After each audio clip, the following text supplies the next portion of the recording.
The television courtroom had never witnessed such pure, unfiltered arrogance from someone who genuinely believed his father's badge made him untouchable.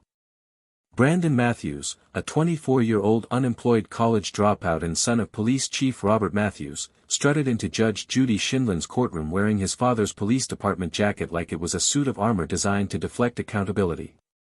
His smirk carried the kind of toxic confidence that could only come from spending 8 years escaping consequences through daddy's connections and phone calls.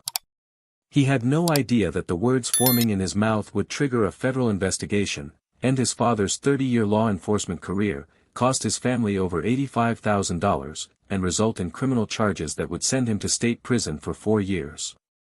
What happened in the next 90 seconds would become the most viral courtroom moment in television history, shared over 47 million times across every social media platform imaginable, with the hashtag #UntouchableNoMore trending worldwide for 6 consecutive days. Brandon didn't just lose his case that day.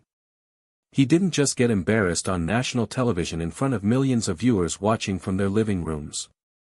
What Judge Judy did to him in those explosive 90 seconds was so devastatingly brutal, so precisely calculated, and so righteously furious that it exposed a pattern of corruption spanning 8 years and involving 23 dismissed traffic violations, 11 arrests that mysteriously disappeared from police records, and 6 business owners who had filed legitimate complaints that were buried by a corrupt police chief protecting his criminal son.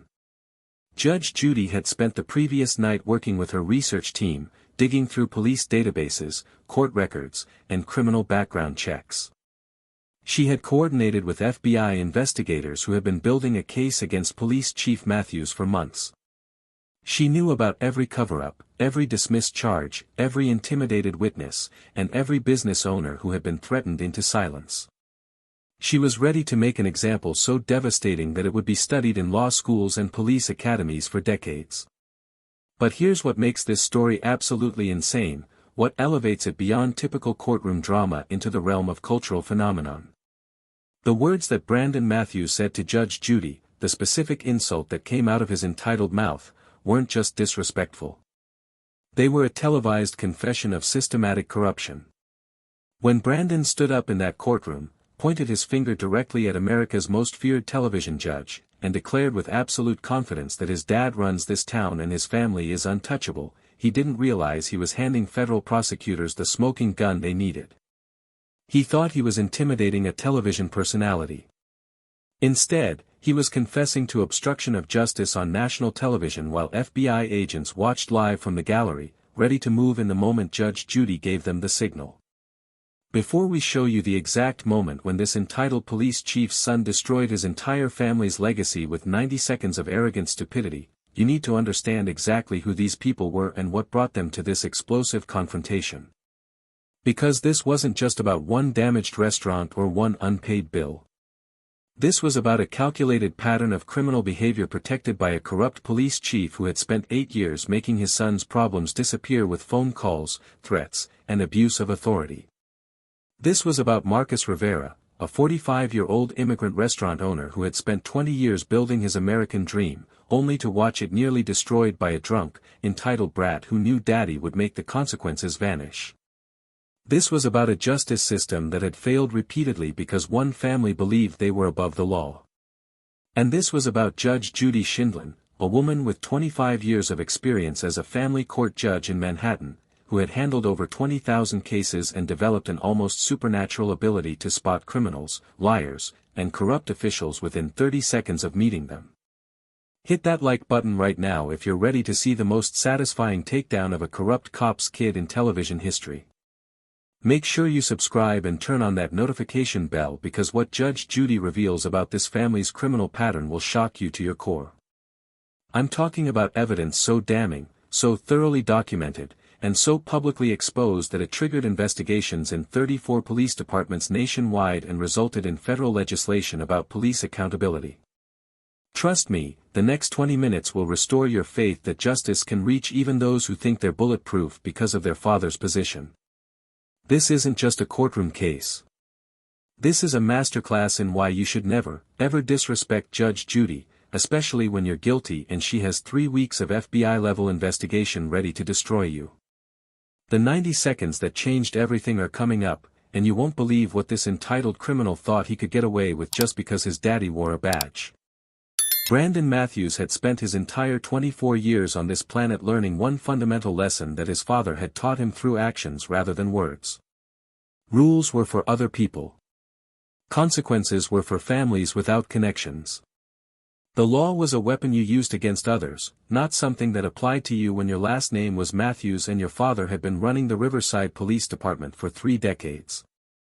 Born into privilege as the only son of Police Chief Robert Matthews, Brandon had never worked a real job, never faced real accountability, and never understood that the protection his father provided was building a house of cards that would eventually collapse in the most public and humiliating way imaginable. He was a part-time community college student who had been taking the same general education classes for 6 years without completing a degree. He had no job, no ambition, and no understanding of how normal people lived their lives. What he did have was an arrest record that should have sent him to prison years ago, except every single charge had mysteriously vanished before reaching a courtroom. The pattern of Brandon's criminal behavior started early and escalated consistently throughout his teenage years and into adulthood.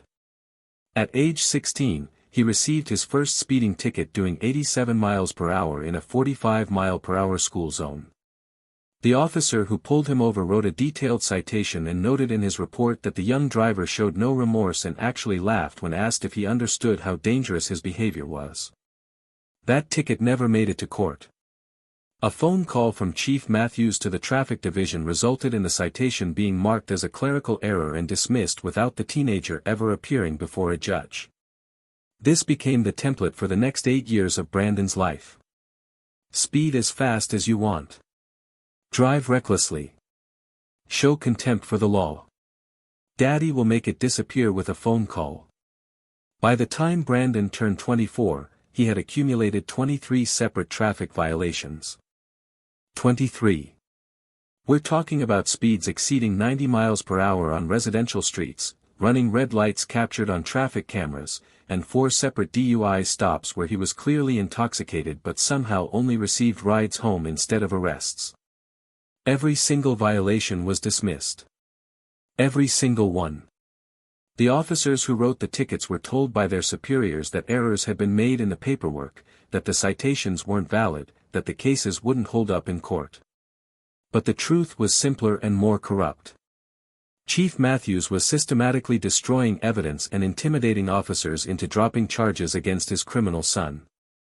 The traffic violations were just the beginning of Brandon's pattern of criminal behavior that should have landed him in prison long before he ever walked into Judge Judy's courtroom. At age 19, Brandon got into a bar fight that sent another young man to the hospital with a broken nose and 3 cracked ribs. Multiple witnesses gave statements. Security camera footage captured Brandon throwing the first punch and continuing to beat the victim even after he was on the ground. Assault and battery charges were filed. The victim was prepared to testify. Then Chief Matthews paid a personal visit to the victim's family home. The details of that conversation were never made public, but within 24 hours, the victim declined to press charges, citing a misunderstanding and claiming he didn't want to ruin a young man's future over a drunken mistake. The charges disappeared. At age 21, Brandon vandalized his ex-girlfriend's car after she broke up with him, causing over $4,000 in damage. She had video footage from her home security system showing Brandon keying her car, slashing her tires, and smashing her windshield with a baseball bat. She filed a police report with the evidence. The responding officers watched the video and assured her that charges would be filed. 2 days later, she received a visit from Chief Matthews, who explained that the video quality was insufficient for prosecution and that pursuing charges would likely result in a counter-suit for defamation. The young woman, terrified and confused, dropped the complaint. The video evidence mysteriously disappeared from the police evidence room. When Brandon turned 22, he was caught shoplifting at a local electronics store, attempting to steal over $800 worth of merchandise by hiding items in a backpack and walking out without paying. Store security detained him. Police were called. He was arrested and taken to the station. The store owner was ready to prosecute, having dealt with shoplifting for years and maintaining a strict policy about pressing charges. Then Chief Matthews himself appeared at the store, not in uniform but making his position very clear. He explained to the owner that prosecuting his son would result in increased police scrutiny of the business. Building code inspections. Fire safety reviews. Investigations into whether the store's security practices violated customer privacy rights. The store owner, an immigrant from Korea who had built his business over 15 years, understood the threat. The charges were dropped. Brandon walked away laughing, having learned once again that consequences were for other people. This pattern repeated itself 6 times over 8 years, always targeting small business owners, always involving his father's intervention, always resulting in charges disappearing and evidence vanishing. Brandon had become a predator who hunted in his father's shadow, knowing that the badge protected him from everything. Until the day he walked into Marcus Rivera's restaurant and made the mistake that would finally end his reign of entitled terror. Judge Judy Files had been presiding over her television courtroom for over 2 decades, and in that time she had developed an almost supernatural instinct for detecting corruption, lies, and systematic criminal behavior. The moment Marcus Rivera's case file landed on her desk, accompanied by security camera footage of Brandon Matthews destroying a restaurant while drunk and a police report that somehow resulted in 0 charges being filed, every alarm bell in her experienced legal mind started ringing at maximum volume. This wasn't just another case of property damage. This was something darker, something that suggested a pattern of corruption that needed to be exposed on the biggest platform possible. Judge Judy made a decision that would change everything. Instead of treating this as a routine small claims case that could be handled in 15 minutes, she assigned her entire research team to conduct a 3-week investigation that would rival anything produced by investigative journalists or federal law enforcement agencies. What they uncovered was so extensive, so thoroughly documented, and so absolutely damning that Judge Judy knew this episode would become the most important case of her entire career. During the first week of investigation, Judge Judy's research team started with the basics, reviewing all the evidence that Marcus Rivera had provided and cross-referencing it with public records. They obtained the security camera footage from 4 different angles showing Brandon Matthews and his friends entering the restaurant already intoxicated, demanding free food and drinks, becoming belligerent when refused, and then proceeding to destroy property in a drunken rage that caused $8,500 in damage. They reviewed the police report filed by the responding officers, which clearly documented the incident and identified Brandon Matthews as the primary aggressor. But then something strange appeared in the records. The case was marked closed within 48 hours with a notation that read no charges filed, insufficient evidence for prosecution. That made no sense. There was video evidence from multiple angles. There were 3 customer witnesses who had given statements. There were photographs of the damage. There was a clear perpetrator who had been identified by multiple sources. So why were no charges filed? Judge Judy's team started digging deeper into Brandon Matthews' background, and what they found was a goldmine of corruption that extended back 8 years. The research team requested Brandon's driving record through official channels, and what came back was absolutely shocking. 23 traffic violations filed between 2016 and 2024, ranging from minor speeding tickets to major violations like driving 95 miles per hour in a school zone and multiple DUI stops where field sobriety tests had been administered. Every single violation had been dismissed without a court appearance. Not reduced. Not pleaded down. Completely dismissed as if they had never happened. The team started making phone calls to the officers who had written the citations, and a disturbing pattern emerged. Multiple officers, speaking confidentially, admitted that they had been pressured by superiors to dismiss the tickets or claim that errors had been made in the paperwork. Several officers mentioned that Chief Matthews had personally contacted them to suggest that pursuing charges against his son would be career-limiting.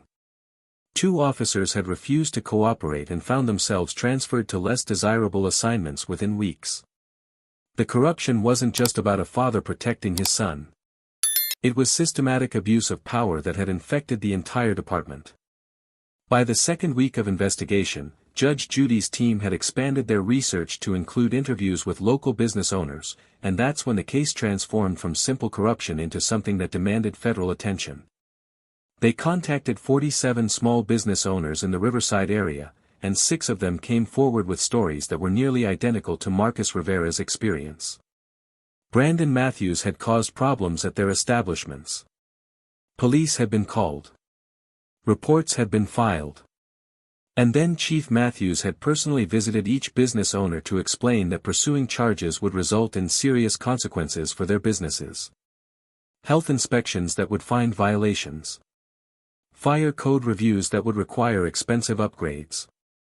Building permits that would be delayed indefinitely. Liquor licenses that would face additional scrutiny. The message was always clear. Drop the charges against my son or face the destruction of everything you've built. 5 of the 6 business owners had complied out of fear. Marcus Rivera was the first one brave enough to fight back, and he had done something absolutely brilliant. He had secretly recorded Chief Matthews' threatening visit to his restaurant on his cell phone, capturing every word of the witness intimidation and abuse of power. Judge Judy listened to that recording and knew immediately that this case required coordination with federal law enforcement. Her team reached out to the FBI field office and discovered that they already had an open investigation into Chief Matthews based on an unrelated complaint about financial irregularities in the police department. The evidence that Judge Judy's team had compiled gave the FBI exactly what they needed to expand their investigation into systematic corruption and civil rights violations. A plan was formulated. Judge Judy would conduct the case on television, drawing out Brandon's sense of entitlement and getting him to incriminate himself on camera. The FBI would watch from the gallery, and the moment Brandon said enough to establish probable cause for obstruction of justice charges, they would move in and detain him for questioning. The case would be broadcast to millions of viewers, making it impossible for local officials to sweep the corruption under the rug. The exposure would force accountability. By the 3rd week of preparation, Judge Judy had assembled a prosecution-quality case file that included security footage, witness statements, police reports showing pattern of dismissed charges, recordings of Chief Matthews' threats, testimonies from 6 business owners, financial records showing Brandon had no legitimate income, and documentation of 23 traffic violations that had mysteriously vanished. She was ready to deliver justice that had been delayed for 8 years, and she was going to do it on national television in front of millions of witnesses who would ensure that the Matthews family finally faced consequences for their crimes. The Judge Judy courtroom buzzed with its usual electric energy as cameras rolled live, capturing what the audience and production crew assumed would be another routine small claims dispute over property damage. Nobody in that room, except for Judge Judy herself and the FBI agent sitting quietly in the back row, had any idea they were about to witness a moment that would trigger a federal investigation, destroy a police chief's career, and send an entitled criminal to prison. Marcus Rivera entered first, wearing a modest suit that had probably been purchased specifically for this court appearance. His hands trembled slightly as he carried a folder containing photographs of his damaged restaurant, repair bills totaling $8,500, and witness statements from customers who had been present during Brandon Matthews' drunken rampage. Marcus had immigrated to America from Mexico 20 years ago with nothing but hope and a willingness to work harder than anyone else. He had washed dishes, worked double shifts, saved every penny, and finally scraped together enough money to open his own restaurant. For 15 years, Rivera's family restaurant had been his pride and joy, serving authentic Mexican food to a loyal community of customers who had watched his children grow up in the dining room while he worked 16-hour days to provide them with opportunities he never had. Then Brandon Matthews had walked through his door and nearly destroyed everything in one drunken night of entitled rage. Brandon strutted into the courtroom moments later like he was walking onto a stage where he was the star performer, wearing his father's police department jacket with the Riverside PD logo prominently displayed on the chest. It was a deliberate choice, a costume designed to intimidate and remind everyone that he was connected to power and authority.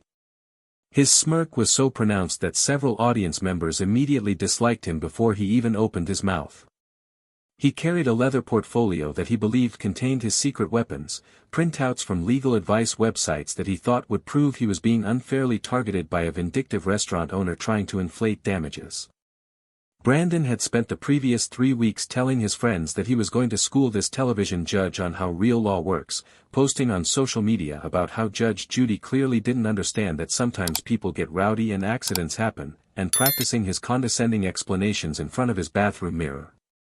He had no idea that Judge Judy had been investigating him with the thoroughness of a federal prosecutor building a RICO case, and he certainly didn't know that FBI Special Agent David Chen was sitting in the gallery with an arrest warrant already prepared and waiting for the right moment. Judge Judy opened the proceedings with her signature no-nonsense approach, her voice cutting through the courtroom air with the precision of a surgical scalpel. "Mr. Rivera, you're suing Mr. Matthews for $8,500 in damages to your restaurant. Mr. Matthews, you're claiming this was an accident and that Mr. Rivera is exaggerating the damages. Mr. Rivera, tell me what happened on the night of March 15th. Marcus took a deep breath and began his testimony with the quiet dignity of a man who had been practicing what he would say for weeks, terrified that he wouldn't be believed, afraid that somehow Brandon's family connections would reach even into this television courtroom. Your Honor, on March 15th at approximately 9:30 in the evening, the defendant and 6 of his friends entered my restaurant. They were already intoxicated. I could smell alcohol on them from across the room. They were loud and disrespectful to other customers. They sat down at a large table and immediately demanded free food and drinks, saying that cops eat free and I should be grateful for their protection." Marcus's voice remained steady as he continued, explaining how he had politely told Brandon that his restaurant didn't have a policy of free meals for anyone and that he would be happy to serve them if they ordered from the menu. Brandon's response had been immediate and aggressive, standing up and getting in Marcus's face, telling him that he clearly didn't understand how things worked in this town, that his father was the police chief, and that Marcus should reconsider his decision if he wanted to avoid problems with the health department. When Marcus refused to provide free food, Brandon had exploded into a rage that terrified the other customers and resulted in 3 families leaving without finishing their meals. Brandon began knocking over tables, sweeping dishes and glasses onto the floor where they shattered into dangerous shards, punching a hole in the wall with his fist, and screaming obscenities at Marcus while his friends laughed and encouraged the destruction. Marcus had immediately called 911, and 2 police officers arrived within 8 minutes. They took statements from Marcus and the remaining customers. They photographed the damage. They spoke with Brandon, who by that point had calmed down slightly but was still belligerent and uncooperative. The officers told Marcus that charges would definitely be filed and that he should document all damages and submit the repair bills. Marcus felt relieved that justice would be served. Then everything changed. 48 hours later, Marcus received a visit at his restaurant from Police Chief Robert Matthews himself, not in uniform but making his position and authority very clear. The police chief explained that the officers who responded had made errors in their assessment of the situation, that Brandon had actually been defending himself from aggressive behavior by restaurant staff, and that no charges would be filed because the incident was clearly a mutual altercation rather than one-sided destruction. Marcus tried to protest, tried to explain that he had video footage and witnesses, but Chief Matthews cut him off with a tone that was friendly on the surface but carried an unmistakable threat underneath. "Mr. Rivera, do you know how many inspections a restaurant undergoes in a typical year? Health department, fire safety, building code compliance. A lot of things can go wrong in those inspections. A lot of violations can be found that might require you to close for renovations. That could take months. That could bankrupt a small business like yours. I would hate to see that happen to a hardworking family man like you." Marcus understood exactly what was being said. Drop the complaint against Brandon or face the systematic destruction of his business through bogus inspections and manufactured violations. Marcus, terrified for his family's livelihood, had made the decision to secretly record the rest of the conversation on his cell phone, capturing every word of the police chief's witness intimidation. That recording was now in Judge Judy's possession and would soon be played for millions of viewers and FBI investigators. Judge Judy listened to Marcus's testimony with the focused intensity of a predator waiting for exactly the right moment to strike, asking clarifying questions that seemed routine but were actually building a prosecutorial framework that would trap Brandon in his own arrogance. She turned her attention to Brandon with a deceptively simple question. Mr. Matthews, you heard Mr. Rivera's testimony. Tell me your version of what happened that night. Brandon leaned back in his chair with casual arrogance, sighing dramatically as if he was being forced to explain something painfully obvious to people who were too stupid to understand. Your Honor, this whole thing is completely blown out of proportion. Me and my boys went to this restaurant to have a good time. We were celebrating. Things got a little rowdy, sure, but nothing serious. This guy is trying to make it sound like we destroyed his place when really we just knocked over a couple of things by accident. He's inflating the damages to try to get money out of me. Judge Judy's eyebrows raised slightly, the first warning sign that experienced viewers recognized as the calm before a devastating storm. Were you drinking that night, Mr. Matthews? Brandon shrugged with the kind of dismissive attitude that made audience members immediately want to see him destroyed. Maybe a couple of beers. Nothing serious. I wasn't driving, so what's the big deal? Judge Judy leaned forward with predatory focus. How many is a couple? Brandon waved his hand dismissively. I don't know, like 5 or 6. It was a celebration. We were having fun. People need to stop being so uptight about everything. The disrespect in Brandon's tone was palpable, and Judge Judy began tightening the noose with precision questions designed to expose his sense of entitlement. Mr. Matthews, the police were called to the restaurant that night. Why weren't you arrested? Brandon's smirk grew wider, as if Judge Judy had just walked into his trap. Because nothing illegal happened, obviously. The officers who responded could tell that this guy was exaggerating. They're professionals. They know how to assess situations. Judge Judy's voice dropped to that dangerously quiet tone that made seasoned attorneys break out in cold sweats. How did they know to assess the situation in your favor, Mr. Matthews? Did you tell them who your father was? Brandon actually laughed, as if the question was absurd. Of course I told them. My dad's been the police chief for 30 years. He's a great man, a great cop. The officers knew that this wasn't as serious as this restaurant owner was making it out to be. Judge Judy allowed a slight smile to play at the corners of her mouth, the expression of someone who had just been handed exactly the confession she needed. So you're saying that identifying yourself as the police chief's son influenced how the officers handled the situation? Brandon doubled down with the confidence of someone who had never faced consequences. I'm saying the officers used their professional judgment. They could tell I wasn't some criminal. They understood the situation. That's how policing works in the real world. Judge Judy's voice cut through his arrogance like a knife through butter. The real world? Let me tell you about the real world, Mr. Matthews.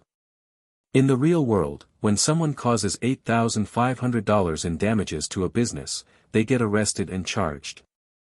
In the real world, being drunk and disorderly is a crime, not a celebration. In the real world, destroying property is called vandalism. But apparently, in your world, none of that applies because Daddy wears a badge. Brandon's face flushed red as he stood up from his chair, his attorney frantically trying to pull him back down. You know what your problem is? You sit up there in your fake courtroom thinking you're so important, but you don't know anything about how things really work. My dad runs this town. He's been keeping people safe for 30 years while you've been playing TV judge. You're just entertainment. This whole thing is a joke. You have no real authority. My father has more legal knowledge in his pinky than you'll ever have. And yes, he protects me because that's what good fathers do. And there's nothing you or anyone else can do about it because my family is untouchable in this town. The silence that followed was absolutely nuclear, the kind of silence that happens in the seconds before an earthquake splits the ground open. Judge Judy rose slowly from her chair, her movement deliberate and controlled, and when she spoke her voice carried the weight of absolute judicial authority. Mr. Matthews, I want to thank you for that statement. You've just confessed on national television to systematic obstruction of justice and corruption. You've admitted that your father uses his position to protect you from criminal charges. You've claimed that your family is above the law. And you've done all of this while FBI Special Agent David Chen watches from my gallery with an arrest warrant already prepared. Brandon's face transformed from arrogant confidence to absolute horror as a man in a suit stood up from the back row and displayed his FBI credentials. Special Agent Chen's voice was calm and professional. Brandon Matthews, you're being detained for questioning regarding obstruction of justice, conspiracy to obstruct justice, and witness intimidation. You have the right to remain silent. Anything you say can and will be used against you in a court of law. The courtroom erupted in chaos as Brandon tried to run but was immediately stopped by the bailiff. Judge Judy delivered her final ruling with cold satisfaction. I find in favor of the plaintiff Marcus Rivera in the amount of $85,000, which includes property damage, punitive damages for malicious conduct, emotional distress, and legal fees. Mr. Matthews, your father will be investigated by Internal Affairs and the FBI. You will face criminal charges. And your family's reign of corruption ends today. The gavel came down with the finality of a guillotine blade. Within 48 hours, Police Chief Robert Matthews was forced to resign. Within 6 months, both father and son were convicted on multiple charges. Brandon received 4 years in state prison. His father received 3 years in federal prison and lost his entire pension. Marcus Rivera's restaurant thrived with community support. The episode was viewed 47 million times online, triggered police reform in 34 departments nationwide, and became the most satisfying example of justice served in television history. Brandon had walked into that courtroom believing his father's badge made him bulletproof, and he walked out in FBI custody, learning the hardest lesson of his life. In Judge Judy's courtroom, nobody is untouchable, and respect isn't optional.